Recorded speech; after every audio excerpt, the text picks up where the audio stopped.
In the late 18th century, a child was born whose very existence challenged tradition. His name was Shaka, son of Senzangakona, a Zulu chief, and a woman named Nandi. Their union was not blessed, it was scorned. In a world where legitimacy determined worth, Shaka was branded a mistake before he could walk. Cast out with his mother, Shaka grew up on the margins. Children mocked him, calling him names that seared his young soul. Adults treated him as an outcast. But rather than break him, rejection forged his spirit. He learned that survival meant strength, and strength meant never bowing to shame. His mother, Nandi, taught him resilience. She carried her own scars of rejection, yet instilled in her son the belief that greatness could be carved from suffering. Her lessons became the foundation of Shaka's will, a fire that would one day blaze across southern Africa. As a boy, Shaka found solace in training. He sharpened sticks into weapons, practicing against shadows while others laughed. They saw a strange child. He saw the future. Every insult became fuel, every humiliation a stepping stone. When he came of age, Shaka joined the Mthethwa army under King Dingiswayo. For the first time, he entered a world where courage and skill outweighed birth. On the battlefield, Shaka's ferocity astonished allies and terrified foes. He was strong, yes, but his greatest weapon was his mind. He studied battles like a scholar, questioning traditions others never dared to challenge. Among the Mthethwa, Shaka earned respect, and with it, fear. He tolerated no weakness, demanded loyalty, and revealed glimpses of the commander he was destined to become. Fate shifted when his father died. With Dingiswayo's support, Shaka returned to the Zulu, then a small and scattered clan. Where others saw a fragile tribe, Shaka envisioned an empire. But to achieve it, he demanded total loyalty. Resistance was crushed, obedience rewarded.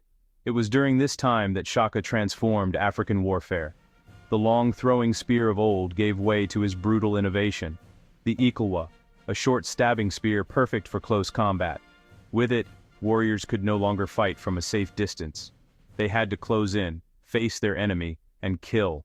He hardened his soldiers by forcing them to march barefoot across thorns and stones, building endurance and resilience. Discipline was absolute. His regiments were not merely fighters but instruments of his will, capable of moving swiftly and striking with precision. His masterpiece was the bullhorn formation. The chest of the bull attacked head-on, the horns encircled the enemy, and the loins, his reserve, delivered the final crushing blow. Against this strategy, few could stand. Enemies were swallowed whole. Under Shaka, the Zulu became more than just a tribe. They became, well, a force of nature. Rival chiefs fell, villages burned, and entire peoples were scattered in what history remembers as the Mfecane, or the crushing. The land was transformed by war, migration, and fear. Defeat by the Zulu meant, honestly, annihilation. Those who resisted were destroyed. Those who surrendered were absorbed right into Shaka's empire. His kingdom grew, not through mercy, but through terror and brilliance. Yet, Shaka's vision wasn't limited to just the battlefield. He reorganized society itself. Young men were bound into regiments, their lives dedicated to service and war.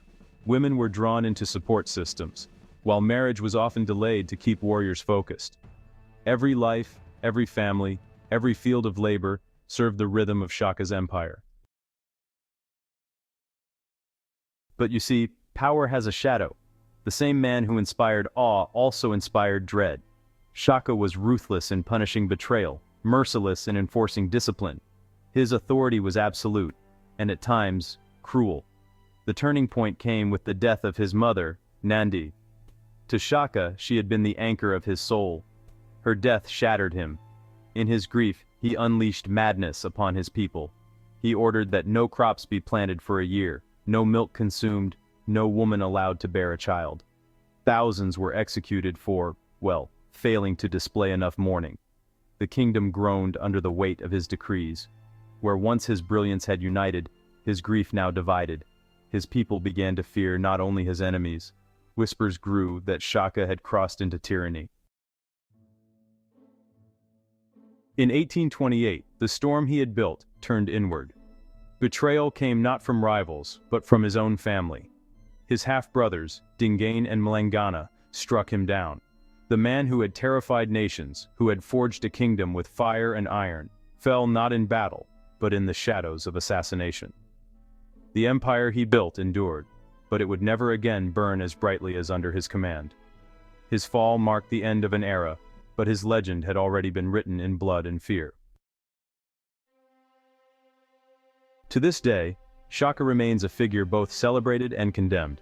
To the Zulu, he is the father of a nation, a leader who turned weakness into power and shaped their identity.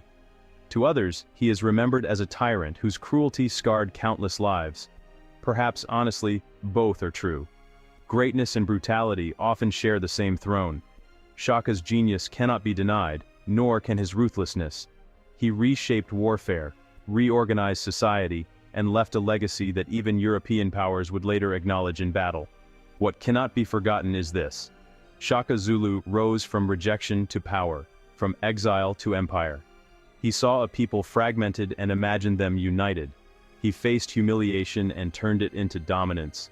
He ruled through fear, yet his name still commands awe centuries later. The most dangerous king of Africa was not dangerous because of weapons alone. He was dangerous because of vision, discipline, and an unyielding will. He was dangerous because he dared to defy fate itself. And so, the drums of history still echo his name, Shaka Zulu.